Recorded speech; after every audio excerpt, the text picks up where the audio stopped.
Hello, bachcho. Let's read the question. The question is saying increased IMR and decreased MMR in a population will A cause rapid increase in the growth rate, B result in decline in growth rate, C not cause significant case in change in growth rate, D result in the population explosion. तो आइए देखते हैं हम इसका की concept. तो अगर हम बात करें इसके की कंसेप्ट की, तो इसका की कंसेप्ट क्या हो जाएगा?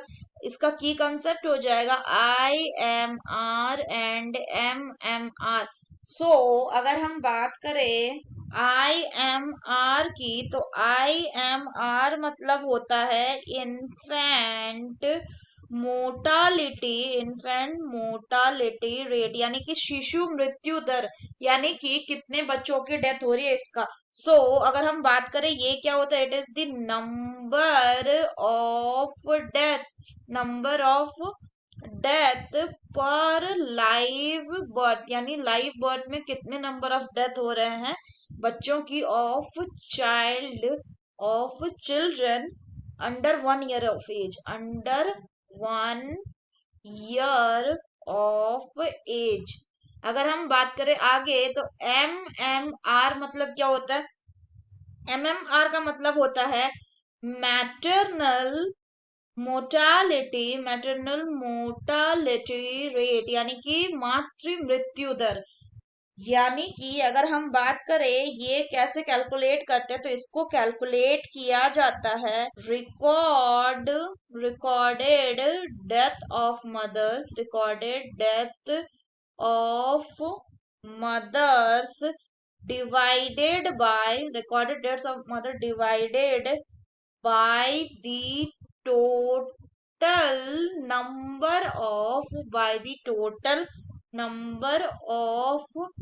recorded birth in the same period of time, in the same period of time in the same period of time into 1 lakh, यानी इसके बाद 1 लाख से हम इसको क्या कर लेंगे, इनटू कर देंगे। तो अगर बात करें कि शिशु मृत्यु दर और मातृ मृत्यु दर क्या है, एक दूसरे के अपोजिट है।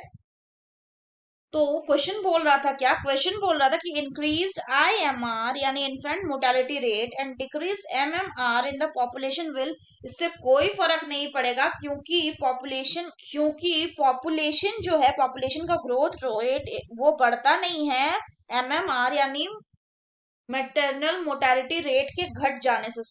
The correct option will be option C, that is not cause significant change in growth rate. अगर हम बाकी ऑप्शंस की बात करें, तो ऑप्शंस में बोल रहा है result in decline in the growth rate, so the growth rate wouldn't be significantly decrease due to the increase in IMR and a decreased MMR। Similarly IMR के इंक्रीज होने से एंड MMR के increase होने से ना ही population का explosion होगा। So that's all for the question बच्चों, hope you understood it well, best of luck.